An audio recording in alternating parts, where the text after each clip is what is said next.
Nos vamos sentando y vamos a dar ya comienzo a este segundo día del Congreso Internacional Futuro del Empleo de las Personas con Discapacidad Intelectual de AEDIS. Buenos días, Lu. ¿Qué tal terminaste el día? Genial. Aquí no hay nada como terminar el día, ese día tan intenso como el de ayer, aquí, dando un paseo por la playa de la Magdalena.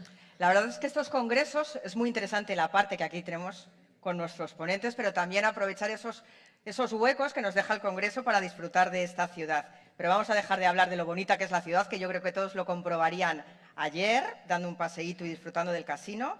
Y vamos a seguir con una mañana por delante que tenemos muy interesante. ¿Qué razón tienes, Eva? Hoy, además, la mesa redonda y ponencia que se va a celebrar en este plenario en la sala Ernest Lluch de la Caballeriza, se va a presentar las comunicaciones que se han presentado en el Congreso. Efectivamente, el comité organizador ha valorado todas las comunicaciones recibidas y hoy se van a presentar 20 aquí, que podremos escuchar. En la primera hora de la mañana se escucharán 10 que ustedes podrán ver en el programa, en las últimas páginas del programa, y podrán irlas a escuchar a la sala Ernest Lluch, como ha dicho Lu. Qué difícil elegir, escuchar comunicaciones o escuchar la mesa redonda. Hoy, en este auditorio, se hablará el reto 4. El papel de las administraciones públicas en la inclusión laboral. Como ven, ya están todos preparados para dar el paso a la mesa. La ley de contratos del sector público y ampliación, que va a moderar Roberto Álvarez, vicepresidente de ADIS y gerente de AMPLUS. Roberto, tienes la palabra. Gracias. Muchas gracias a las dos.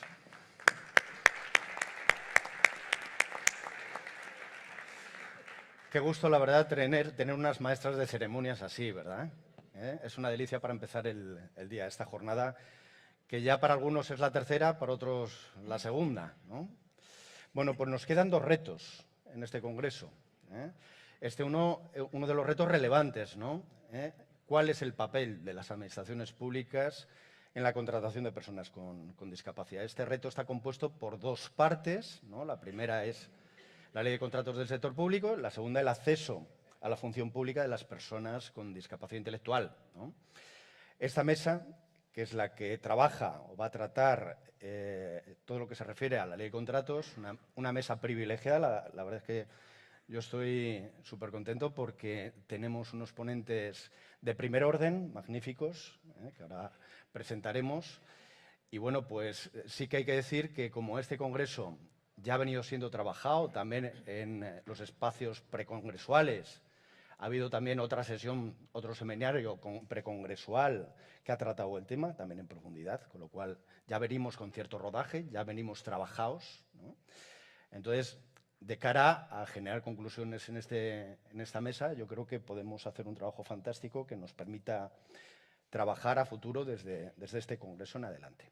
Bueno, para presentaros a los ponentes, empezando por mi derecha, tenemos a Javier Mendoza. Javier es profesor de la Universidad de La Laguna. Él es doctor en Economía, con una amplísima trayectoria, tanto académica como profesional.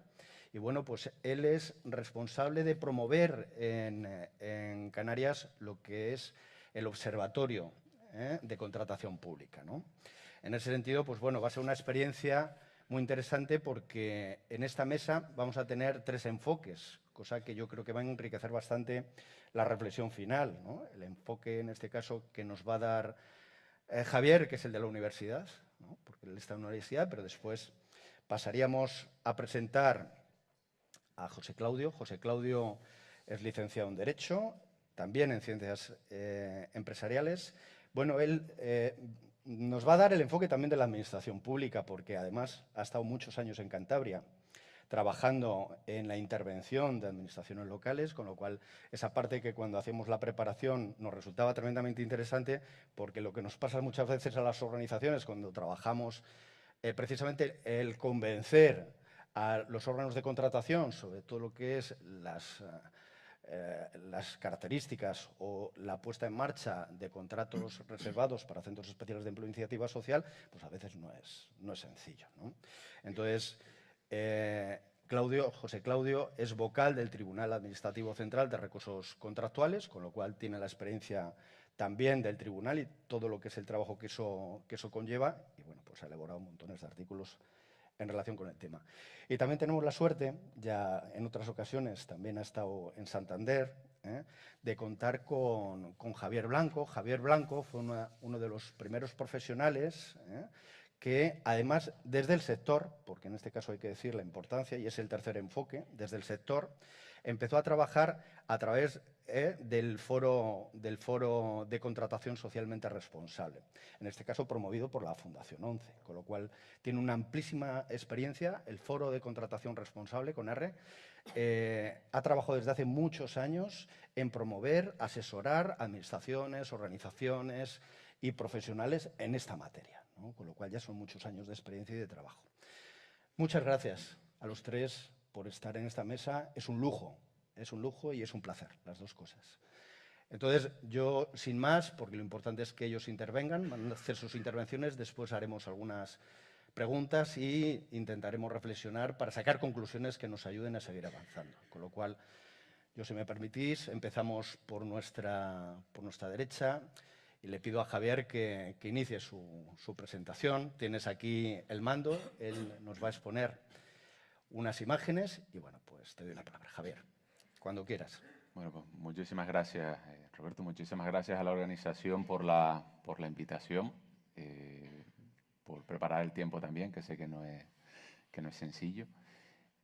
Bueno, yo venía a hablarles del... Bueno, lo primero que quería resaltar era que agradezco también las presentaciones cortas. A mí cuando me preguntan, bueno, ¿tú qué eres? Yo, bueno, profesor de la universidad, ¿no? Porque si no uno acaba como lo que tienen ahí a la derecha, ¿no? De madre de dragones, libertadora de cadenas, ese tipo de cosas. Entonces, profesor de la universidad, quédense con eso, con una tesis en compra pública responsable y apasionado de la compra pública, ¿no? Como si alguna les mando un mail, verán eso de enamorado de la compra pública, pero más de mi mujer, ¿no? Cada uno tiene sus propiedades. Yo les vengo a hablar del Observatorio de Compra Pública Responsable y como tenía 10 minutos y no quería tampoco dar mucho la turra, me propuse un reto. Si hay alguien que esté con lenguaje de signos, le pido disculpas porque tiendo a hablar un poco rápido, pero bueno, intentaré no hacerlo. Entonces he decidido hacerlo, como anticipaba Roberto, en un formato que se llama, no sé si conoce un formato que se llama Pechacucha. Un formato Pechacucha, básicamente presentar un tema con 20 diapositivas de 20 segundos cada una de ellas, ¿vale? Entonces, no tengo tampoco el cronómetro, pero si tengo arriba intentaré adaptarme. Entonces, si les parece, voy a presentarles lo que es el Observatorio de Compra Pública o Contratación Pública Responsable de Canarias en 20 segundos. Voy a intentarlo. En 6 minutos 40 segundos. Lo primero, ¿qué es un contrato reservado? Hay que empezar por ahí. Para esto, en realidad no necesito ni 20 ni 15, básicamente 10 segundos. Un contrato reservado es una licitación como cualquier otra, con la salvedad de que, como su nombre indica, está reservado para determinados tipos empresariales, en este caso de la economía social, ¿vale? Ustedes me dirán, ¿y eso va contra la libre competencia? Sí, artículo 132.4 de la ley, ¿vale? Es una restricción de la libre competencia legal. ¿Para quién? Esta ha sido la gran discusión casi desde que salió la ley, ¿no? Pues en principio, para empresas de inserción y para centros especiales de empleo, por ahora, de iniciativa social. Aquí en Cantabria, iniciativa social, en Canarias, iniciativa social. Cuando el Supremo determine el VAR, pues ya veremos si es iniciativa social o todos los centros especiales de empleo. ¿Dónde nace esta iniciativa? Pues esto que tienen aquí, en Canarias. Somos 8 islas, por cierto. La chiquitita que está al lado de Lanzarote ahora es una isla que es la Graciosa. Ayer fue el Día de Canarias, si alguien lo quiere hacer. Y entonces aquí es donde pusimos nuestra experiencia. Una comunidad autónoma, 2.100.000 personas más o menos, y unos 88 ayuntamientos, 7 cabildos, Gobierno de Canarias, un montón de administraciones públicas. ¿Cuál era el panorama cuando empezamos el observatorio? Pues básicamente era una cosa como esas dos fotos, ¿no? Un yermo páramo desierto. El Gobierno de Canarias había dicho entre 2017 y 2018, en la ley de presupuesto, que se reservara un 2% de la contratación pública en contratos reservados. Se reservó exactamente entre 0 y ningún euro, ¿no? Pues así más o menos como empezó el observatorio. Sin embargo, al estilo de Asterix y Obelix, había una aldea gala, ¿no? Había una de las islas, que es la isla de La Palma, donde sí empezaban a haber contratos reservados. ¿Por qué había contratos reservados? Pues por un trabajo básicamente de pasillo, de ir a los ayuntamientos, de hablarles, de ir con el cabildo, de presentarles las ventajas, etcétera, etcétera. Y esa fue realmente la base sobre la que empezamos el Observatorio de Contratación Pública Responsable de Canarias. ¿Con qué problemas nos encontramos? Algunos ya se han apuntado aquí, imagino que los conocerán. Desconocimiento, tanto de la figura y de su obligatoriedad, como de las entidades. Me acuerdo cuando empecé a hacer la tesis doctoral que lo que me hablaban es, bueno, eso es Cáritas. No, no es Cáritas, ¿vale? Hay algunas que están promediadas por Cáritas, en Canarias, por ejemplo, pero tienen otra visión, tienen una visión más empresarial y social, de la parte de economía social, combina la parte de economía y la parte social. Y básicamente eso no se puede hacer, ¿no? Que es una cosa que se habrán encontrado. Eso me lo he encontrado yo incluso cuando he dado algún curso en Holanda, pues funcionarios holandeses me decían que no, que eso no se podía hacer, que eso era ilegal. ¿Cuál fue la idea? La idea es, no sé si han visto la película Cazafantasmas, ¿no? Who You Gonna Call, ¿a quién vas a llamar? Pues esa fue la idea de crear el observatorio. Quiero sacar un contrato reservado, ¿a quién consulto? Aquí está el observatorio.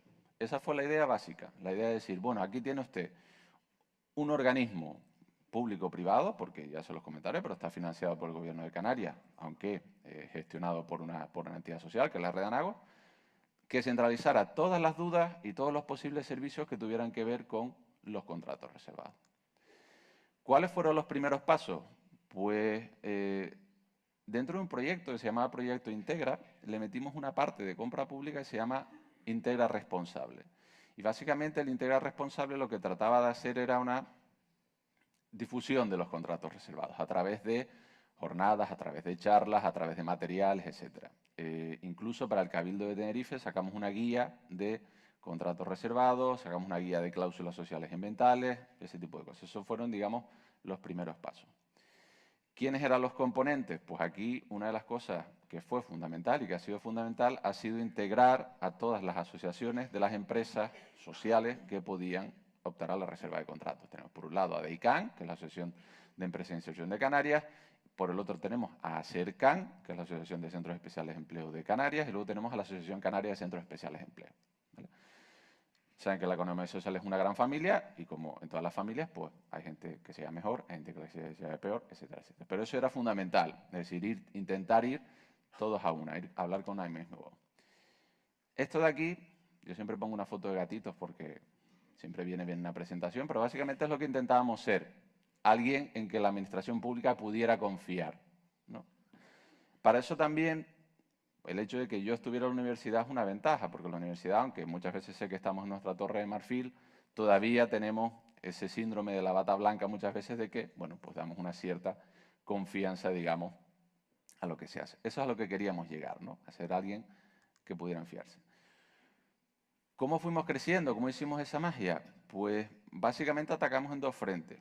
Un primer frente, que ahora se los desarrollaré, que fue un asesoramiento cuando nos pedían, y un segundo frente que fue a través de jornadas. Las jornadas de compra pública responsable, que llevamos por la tercera y este año haremos la cuarta, ha sido el punto de encuentro de entidades sociales, administración e incluso empresas privadas. Y en esas jornadas jugábamos mucho con ejemplos positivos. Es decir, hay gente que ha hecho contratos reservados y nadie ha ido a la cárcel, ¿no? Básicamente un poco fue la idea. Jugando con eso, con ejemplos positivos de las propias administraciones públicas o con ejemplos positivos de la propia economía social, pues conseguimos que se fueran fiando de nosotros. ¿Cuáles han sido los componentes? Pues además de esas jornadas nos hemos basado mucho en materiales y nos hemos basado mucho sobre todo en dar ejemplos. Es decir, una de las cosas que pide la ley es hacer un acuerdo de gobierno. Nosotros del Observatorio, y si entran en la página web del Observatorio de Contratación Pública Responsable de Canarias, lo pueden ver, tenemos un modelo de acuerdo de gobierno que solamente hay que rellenar la administración, el porcentaje y dos cosas más. Es decir, se tarda 5 minutos en hacer un acuerdo de gobierno. ¿Por qué? Porque nos dimos cuenta que ese era el gran esfuerzo que tenían que hacer las administraciones, hacer ese documento. Y si nosotros se los proveíamos, pues les ayudábamos a hacer el trabajo. Incluso tenemos un modelo de informe para adoptar el acuerdo de gobierno. Incluso tenemos modelos de cláusulas sociales que se pueden poner. Incluso tenemos un modelo de qué tiene usted que cambiar en los contratos reservados. ¿Qué le ofrecemos a la administración pública? Todas estas imágenes están generadas por inteligencia artificial que, como ven, tiene un cierto sesgo, porque esa bandera de Estados Unidos ahí, no sé qué pintan, pero bueno. ¿Qué le ofrecemos a la administración pública? Pues 2 niveles de servicio. Un primer nivel, servicio básico, es decir, si alguien quiere sacar un contrato reservado, hacemos la consulta al mercado, le preguntamos a las empresas, oye, ¿les interesa esto? ¿Se presentarían? Y en caso de que no, le decimos, pues no lo saques reservado porque se te va a quedar desierto. En caso de que sí, ya los ayudamos. Y un segundo nivel más avanzado que es, quiero que me hagas los pliegos, ¿no? Eso ya obviamente, el primero es gratuito, el segundo ya tiene un coste. ¿Qué le ofrecemos a las propias empresas? Pues cuando sale una licitación reservada, tenemos siempre una reunión donde les explicamos los pliegos. Y les explicamos dónde tendrían que mirar, cuáles son los posibles problemas. Ayer, por ejemplo, tuvimos ayer no, antes de ayer, sobre un pliego de cafeterías, dijimos, oye, estos son los criterios, vayan a visitar las cafeterías, tengan cuidado con la inversión, etcétera, etcétera. ¿Cuáles son los obstáculos que nos hemos encontrado? Uno y fundamental es que en la administración pública suele haber, aunque pareciera que no, una alta rotación, con lo cual nos encontramos con que el técnico, la técnica con la que habíamos hablado, de repente ya no está en ese ayuntamiento, se ha ido a otro ayuntamiento, entonces hay que empezar de cero. Una segunda cuestión, un segundo obstáculo es intentar hablar todas las entidades que componemos el observatorio con una sola voz, ¿no? Es decir, oye, acuérdate que si vas a una reunión con el ayuntamiento está esta herramienta de aquí, ¿no? Con eso a veces pues hemos tenido algunos problemillas. ¿Cómo hemos ido encajando las piezas?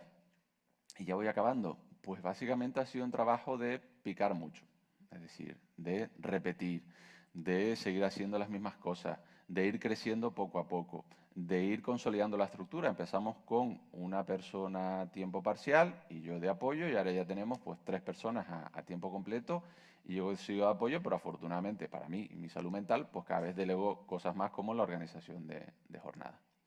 ¿Cuáles han sido los resultados? Bueno, pues la verdad es que hemos pasado de unos poquitos contratos reservados en ese 2019-2020 a que cada vez más administraciones saquen contratos reservados. Tenemos un informe que publicaremos dentro de poco y la verdad es que hemos conseguido incluso contratos reservados de varios millones de euros, ¿no? Un concurso de mantenimiento de las licitaciones, de mantenimiento de los institutos de Canarias, conseguimos que de 6 millones de euros, 2 millones se reservaran a través de lotes a entidades sociales. Y cada vez tenemos más trabajo, afortunadamente. ¿Qué es importante? Que hemos conseguido labrarnos la confianza. Es decir, ahora mismo, cuando entró el nuevo gobierno de Canarias, conseguimos reunirnos con la Dirección General de Patrimonio y que nos consideren el interlocutor válido para este tipo de cosas, ¿no? Para decir, oye, si alguien quiere sacar un contrato reservado, habla con esta gente que además tiene el servicio gratis. ¿Cuál es el futuro? Pues el futuro, y lo hablábamos antes de la mesa, es la medición de datos. Yo cuando empecé la tesis empecé con una pregunta. ¿Cuánto empleo genera la compra pública? Y todavía no me lo he respondido. Tenemos un primer estudio que lo que dice es que con 10 licitaciones reservadas de más o menos 1 millón de euros de presupuesto de importe de adjudicación, se han conseguido generar 70 empleos, de los cuales 10% personas con discapacidad, 66% son mujeres, 88% de contratos fijos, etcétera, etcétera. Eso nos sirve para saber si es una política social realmente válida o no. Y ya por último, lo que nos queda es colaborar. Y aquí estamos abiertos a colaborar si tienen alguna cuestión más que realizar. Es una experiencia que creo que es exitosa, es una experiencia que creo que es completamente replicable y yo creo que ya he agotado el tiempo, así que me callo. Cualquier pregunta, estoy a su disposición. Muchas gracias. Muchas gracias.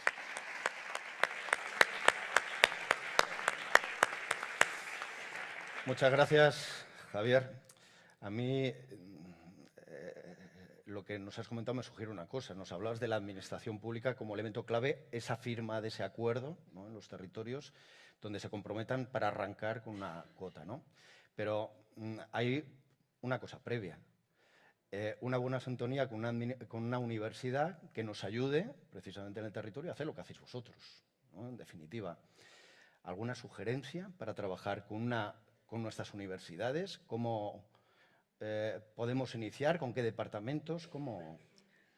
Sí, yo creo que, hombre, los departamentos de Derecho Administrativo creo que también son interesantes. También creo que es importante generar alianzas a nivel estatal, es decir, si nosotros estamos desde Canarias, también hay cosas en Galicia, etcétera, etcétera, nosotros podemos ser una punta de lanza también para luego formar ese tejido en la propia universidad, ¿no? O sea, que los académicos cobramos muchas veces en información para hacer artículos, ¿no? Pues eso puede ser interesante también. Muchas gracias, Javier. Pasamos a nuestro siguiente ponente, José.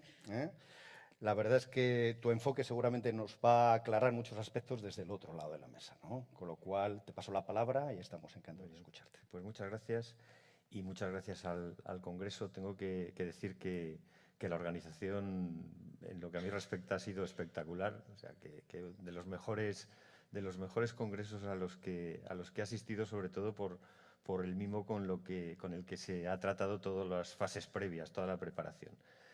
Mi postura aquí hoy represento a la Administración desde dos puntos de vista. Como interventor de administración local, que he sido pues, durante muchos años, y en la actualidad como vocal del Tribunal Administrativo Central de Recursos Contractuales, que, como saben, es el tribunal que analiza los recursos que se presentan, recursos administrativos, que se presentan en relación con contratos del sector público, en todas las fases del procedimiento de licitación. La primera cuestión que creo que es importante dejar clara es que la Administración es una cosa, si me permiten, muy establecida en la tradición. Me refiero que los cambios culturales a la Administración tardan tiempo en implantarse y requieren de mucha formación. Al final, eso quien trabaja en la Administración estará de acuerdo conmigo que los cambios culturales son especialmente complicados de lograr. Y pueden decirme, caramba, pero es que la directiva de contratos, las últimas directivas, las de cuarta generación, son del 2014 y la ley es de 2017. Pues bueno, todavía estamos en esa fase de implantación de la nueva ley. Ya están hablando de unas directivas de quinta generación y de una nueva ley cuando todavía ni siquiera hemos empezado. Bueno, hemos empezado, pero todavía, desde luego, no está claramente o plenamente implantada. Esto se nota mucho en los recursos o en el tratamiento de la contratación. Fundamentalmente, nosotros, evidentemente, en el tribunal trabajamos aguas abajo, digamos, de la reserva de contratos. Quiero decir que la reserva es una actuación administrativa previa. Cuando nosotros nos encontramos los pliegos, esos pliegos ya incorporan esa declaración, esa decisión previa sobre la reserva que hay que realizar. Y en este sentido, sí que solemos tener, hace años eran más, ahora cada vez menos, desde luego desde la sentencia del Tribunal Superior del Tribunal de Justicia de la Unión Europea del año 2021, han decrecido, pero nuestro principal problema con el tema de las reservas ha sido por parte de los centros de iniciativa empresarial, entendiendo que la reserva que prevé la disposición adicional cuarta es excesivamente restrictiva y que podría, como ha dicho muy bien Javier, vulnerar los principios del tratado. Sobre esta cuestión no ha habido ninguna duda. Ya desde el 2018, desde que entró en vigor la nueva ley, el Tribunal ha aceptado plenamente la reserva, entendiendo que es plenamente ajustada a las disposiciones del tratado, e incluso se ha denegado, en alguna ocasión se ha pedido que se interpusiera cuestión prejudicial ante el tribunal y se ha denegado esta posibilidad porque se veía claramente. Nos siguen llegando con cuentagotas. No hace ni 3 semanas resolvíamos un recurso más contra pliegos en el que un centro especial de empleo de iniciativa empresarial se quejaba de que se restringía excesivamente el ámbito de la reserva. Por supuesto, fue desestimado.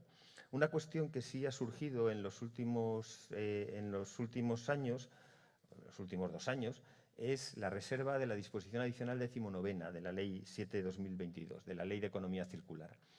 Una disposición adicional redactada en unos términos bastante ambiguos que, lógicamente, el tribunal ha tenido que aplicar en sus términos, con lo cual se ha planteado en muchas ocasiones, en las ocasiones en que ha llegado al tribunal, se ha planteado la falta de reserva de lotes específicos para la recogida de enseres y textiles. Sin embargo, en la gran parte de las ocasiones se ha desestimado el recurso fundamentalmente porque el órgano de contratación explicó convenientemente, motivó la imposibilidad de dividir en lotes el servicio de recogida de residuos.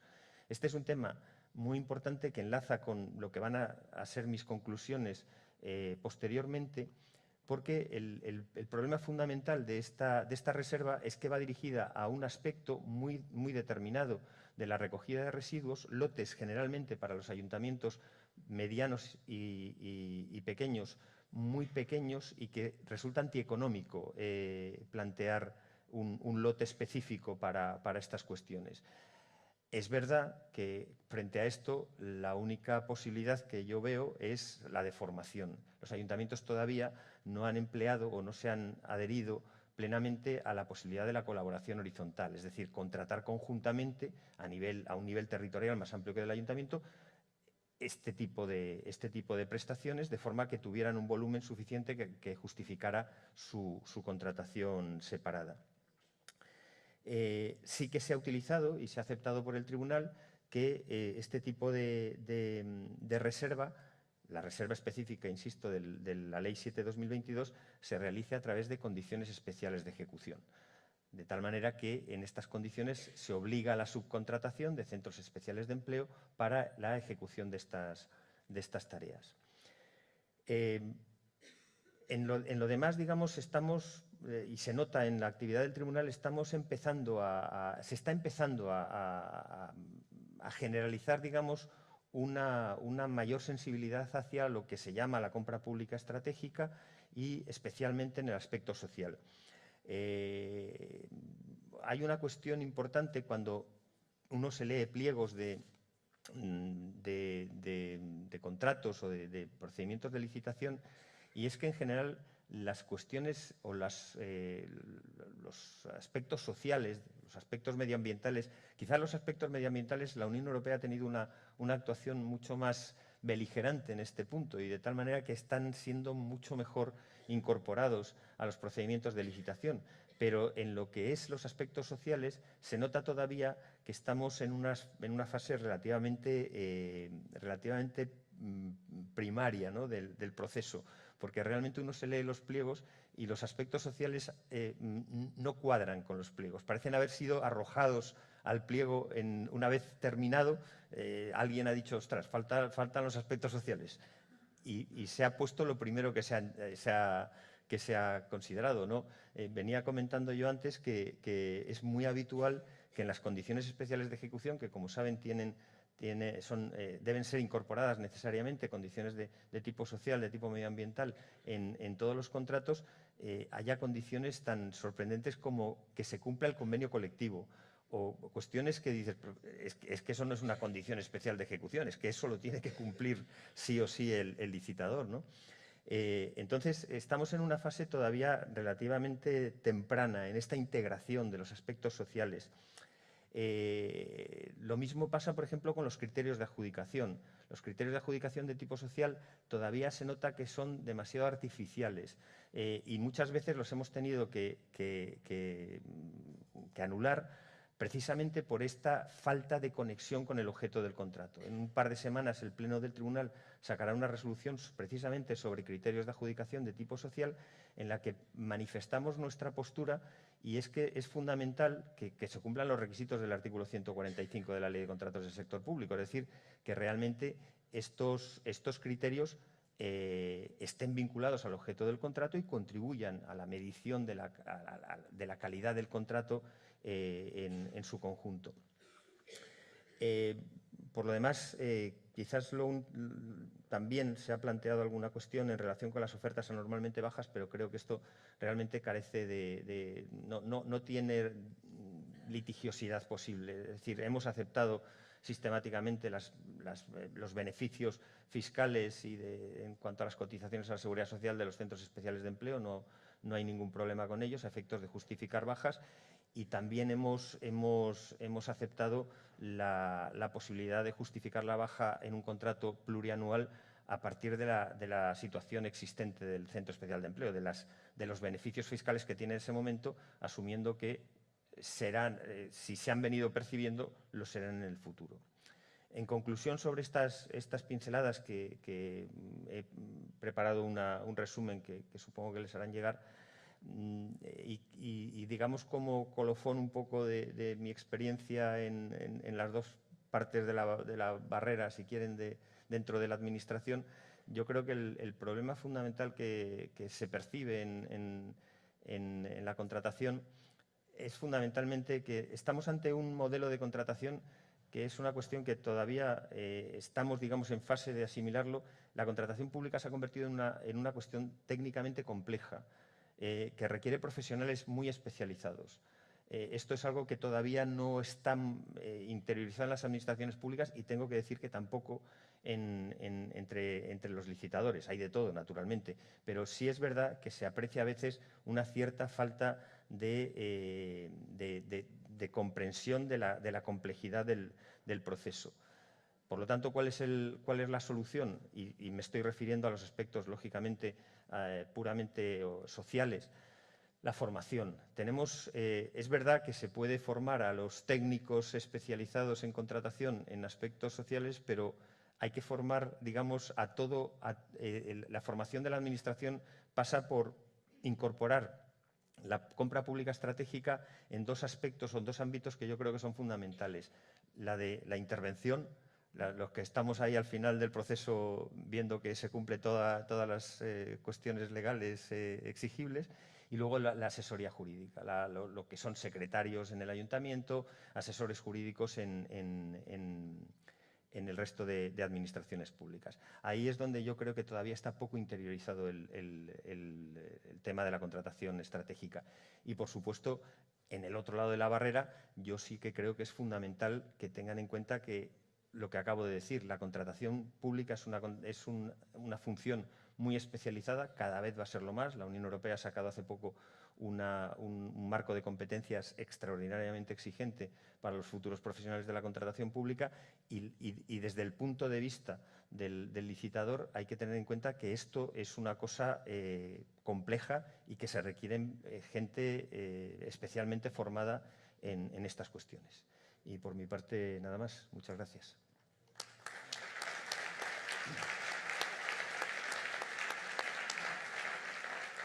José, lo comentamos en el previo, ¿verdad? Lo que nos encontramos efectivamente en las organizaciones que estamos a pie de obra, ¿no? Es esa, a veces, incomprensión, pero que sí es cierto que detectamos esa falta de formación, ¿no? Y ese miedo, ese temor por los órganos de contratación y las intervenciones de los ayuntamientos, ámbitos locales fundamentalmente, a dar el paso, dar el paso a arrancar un primer contrato reservado. Cuando ya han dado el paso a arrancar el primero, ya es más sencillo, ¿no? Sí, no, una vez que entonces esa parte la verdad es que es fundamental. Con lo cual, ya hemos visto tu sugerencia, es formación y formación. Fundamental. Muchísimas gracias, José. Gracias. Un placer. Bueno, ahora pasamos a nuestro compañero Javier. Javier, como decíamos, como abogado y con gran experiencia en todos estos años, además desde la base del sector, pues nos va a hacer su reflexión con ese magnífico proyecto, que es con R. Y bueno, yo supongo que habías pedido que nos pusieran la página web. Yo supongo que la estarán ya preparando para incorporarla. Ahí está, con lo cual tienes la palabra, Javier. Gracias. Bueno, pues gracias, Roberto. Gracias a EDIS y a Plena Inclusión. Y sí, son 14 años desde que vine la primera vez. Ya luego vine algunas veces y mi labor ha sido en estos 14 años pues ir como Lola Flores por ahí, ¿no? Hablando y sensibilizando. Y bueno, yo me gustaría empezar con dos números, ¿no? El de los 260 contratos reservados que dice la Oriescon, que en el 2022 se hicieron, que en la sesión preparatoria os comentaba que contrasta con los 160.000 que hay en total, pero sobre todo contrasta con los 545 contratos reservados que también en el 2022 se ha hecho en el Ayuntamiento de Barcelona. Fijaos, 260, lo que mide la Oriescon es Administración General del Estado y Comunidades Autónomas, frente a 545 en un ayuntamiento grande, pero un solo ayuntamiento, ¿no? Yo creo que que bueno, nos decía Roberto, hablad de cosas que nos ayuden a mejorar, ¿no? Que sirvan para tirar para adelante, ¿no?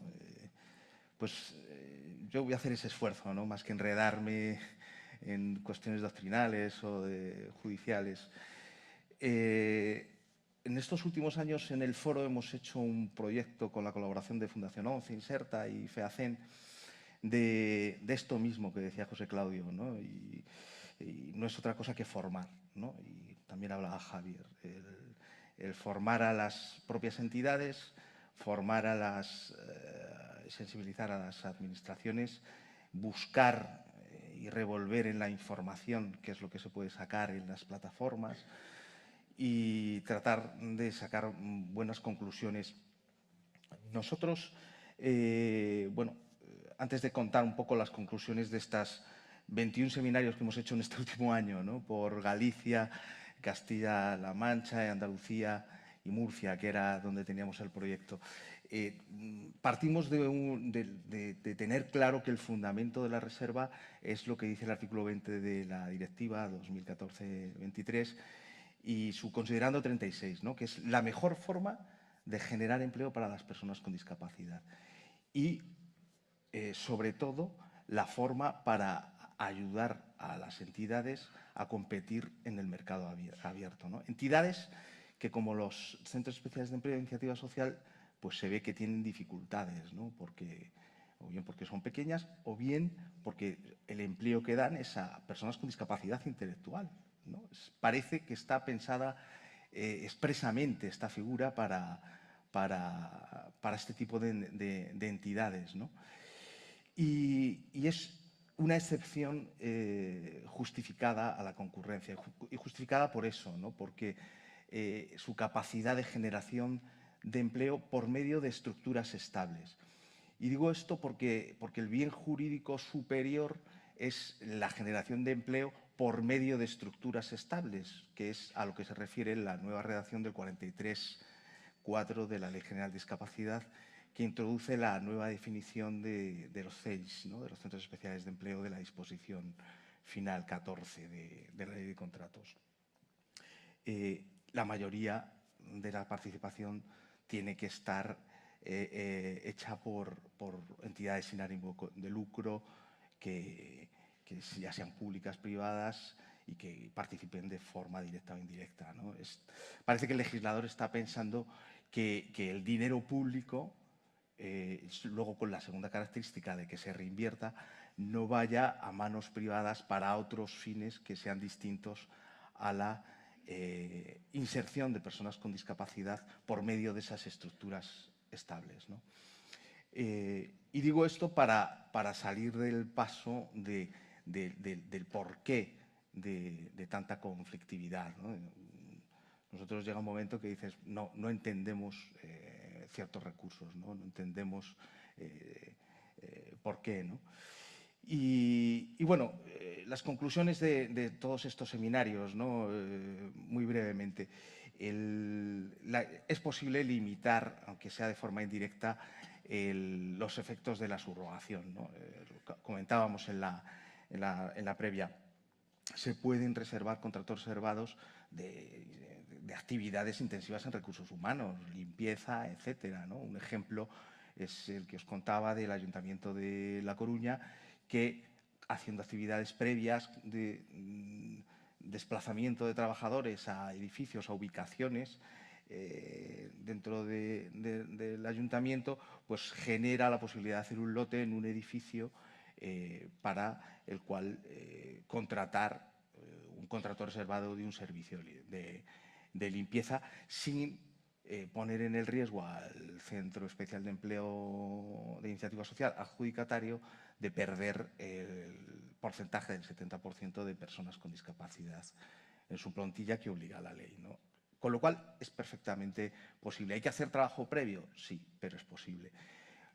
Segundo, los contratos nuevos se pueden analizar en un ayuntamiento que no sea posible el acceso a la función pública, ¿no? Primero ver si es posible la función pública, pero que por tasas de reposición que son muy exigentes no se pueda dar cobertura a vacantes o a empleos de personas con discapacidad, ver posibilidades de externalización. Os contaba el ejemplo de Córdoba, ¿no? Bernardo Jaraba, concejal en ese momento de Inclusión Social y Recursos Humanos, en estas sesiones nos contaba cómo el servicio de ordenanzas de los centros cívicos lo pudieron externalizar y sacar como un contrato reservado de 3,5 millones. Un muy buen ejemplo que es extrapolable a ciudades, como decía Bernardo Jaraba, de dimensión similar, ¿no? De dimensión similar a Córdoba. Y muchas otras ciudades, ¿no? Vimos en Sevilla, vimos en Santiago, Lugo, en Cuenca, en Alicante. La importancia, como decía Javier, de los acuerdos de porcentajes mínimos, de las instrucciones y, sobre todo, pues bueno, nosotros tenemos también un borrador aquí abajo para cambiar, copiar y pegar de acuerdo de porcentajes mínimos, en el que es muy importante esa comisión de seguimiento que hace posible que los contactos con las asociaciones del sector no sean contactos prohibidos, ¿no? Que parece que veníamos hablando en el autobús, que es lo que quiere dar respuesta las consultas preliminares, evitar esos contactos prohibidos, y comentábamos que de una forma tan sencilla se le da cobertura legal a estas relaciones, ¿no? Y Barcelona, ¿no? Por no olvidarme y dejarla en el tintero, ¿qué es lo que hizo Barcelona? Pues en su instrucción del 2017, hacer siempre el plan anual, la comisión de seguimiento, pues, un servicio de apoyo para decir qué centros especiales de empleo y iniciativa social, qué empresas de inserción pueden hacer qué actividad, y para formar a las entidades sociales y pues así tener esos resultados de los que hablaba, ¿no? 12 millones de euros de contratación en el 2022 con un crecimiento del 26%, ¿no? Una estructura necesaria, ¿no? Que vosotros hablabais en el Observatorio de Contratación Socialmente Responsable, Contratación Pública Socialmente Responsable vuestro, haciendo funciones similares, a nuestro juicio es fundamental, ¿no? Y que ellos además en Barcelona complementan con Barcelona Activa, con el Instituto Municipal de Personas con Discapacidad, que sirve para que la relación, la colaboración entre técnicos, jurídicos y tercer sector sea posible, ¿no? Has hablado, José Claudio, de la Ley de Economía Circular, la Ley 7 de 2022. Es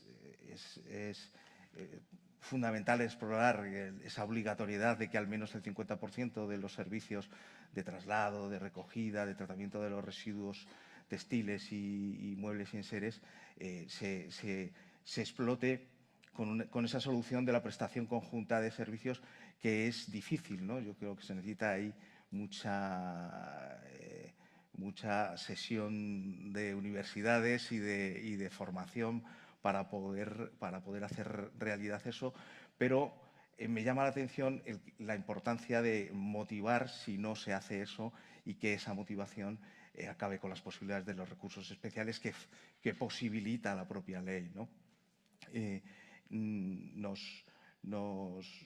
Y aquí enlazar con la sentencia del Tribunal de Justicia de la Unión Europea del 30 de enero del 2020, que equipara las cláusulas sociales, los aspectos sociales, con los principios generales del derecho, y que permite, en caso de que falten, de que en un plan anual no haya reservados, de que pase esto en un contrato de residuos, permite utilizar el recurso, ¿no? El recurso especial en caso de que no exista la cláusula social, en caso de que no exista la reserva.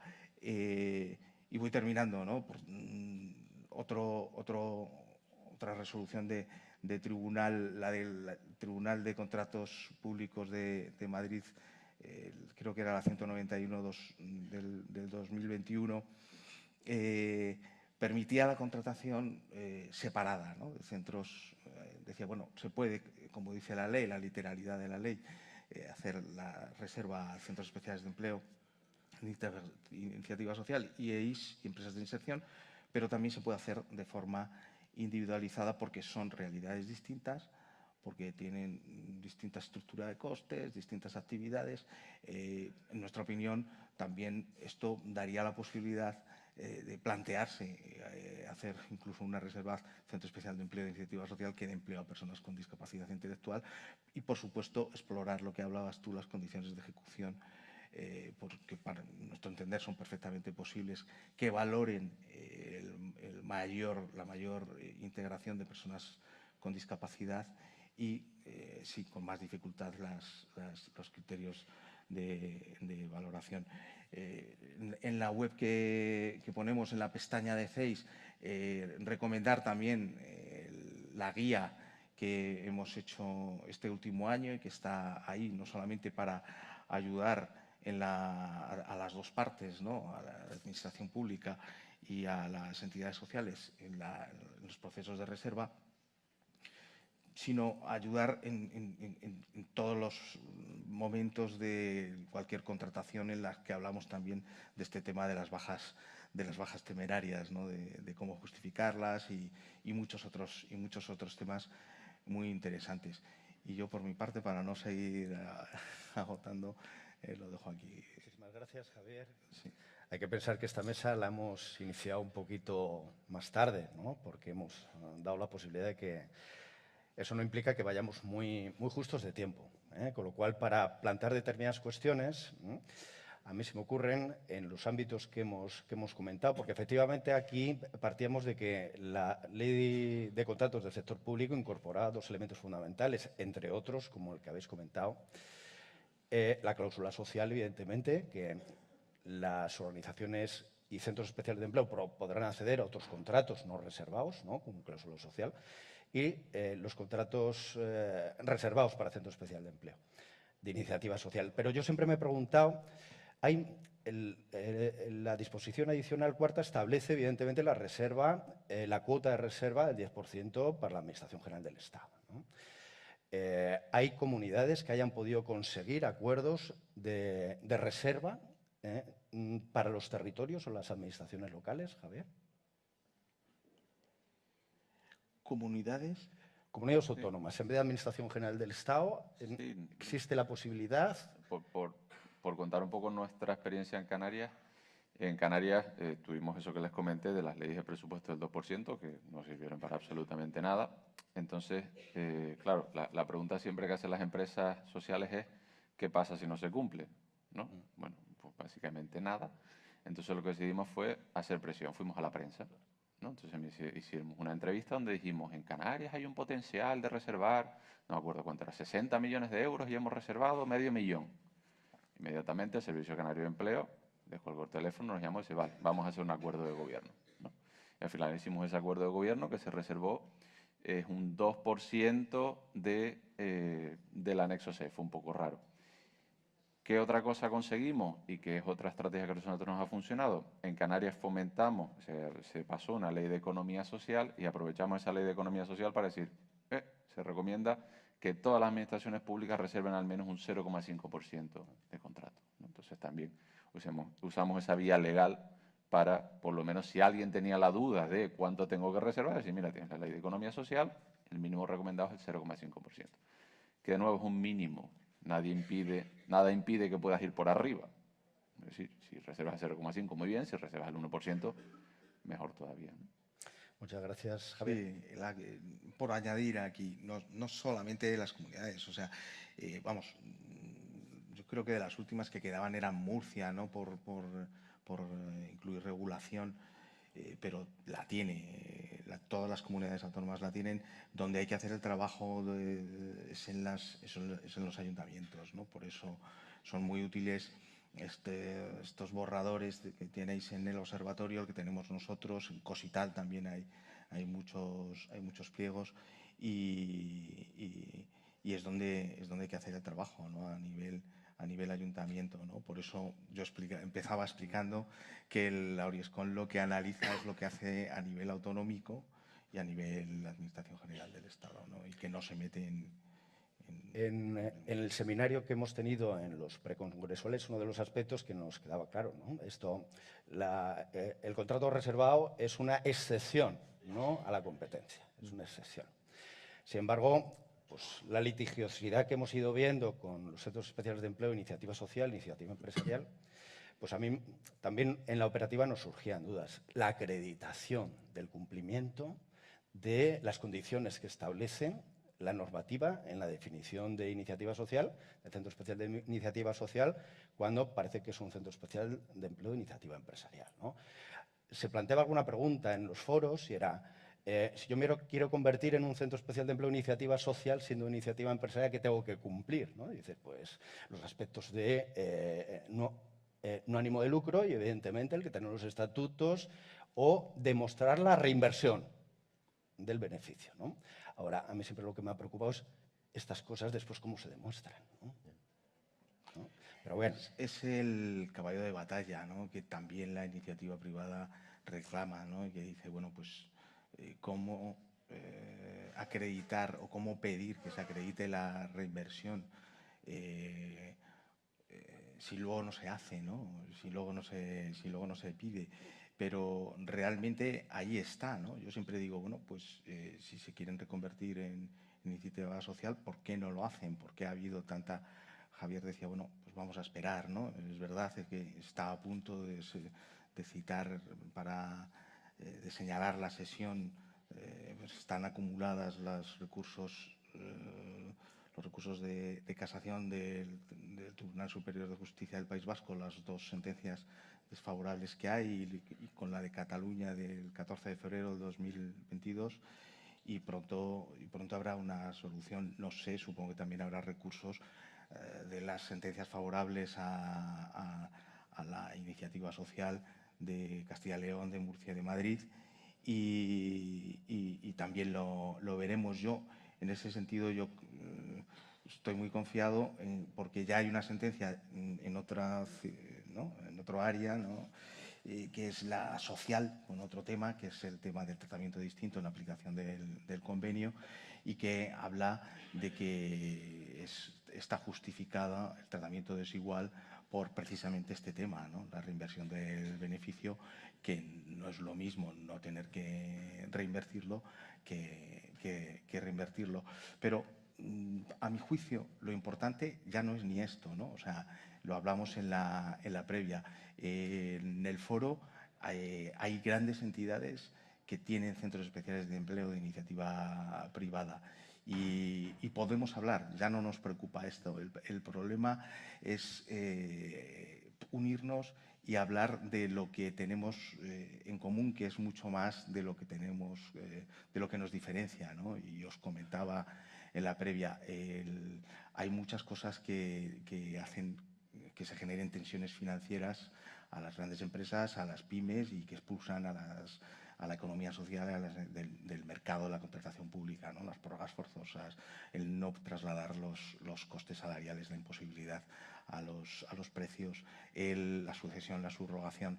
Quiero decir, hay mucha labor y mucho trabajo por hacer, y es, a nuestro juicio, ¿no?, más importante el ver cómo se construye, ¿no?, y cómo se hace posible que compitamos todos en el mercado y que podamos sobrevivir y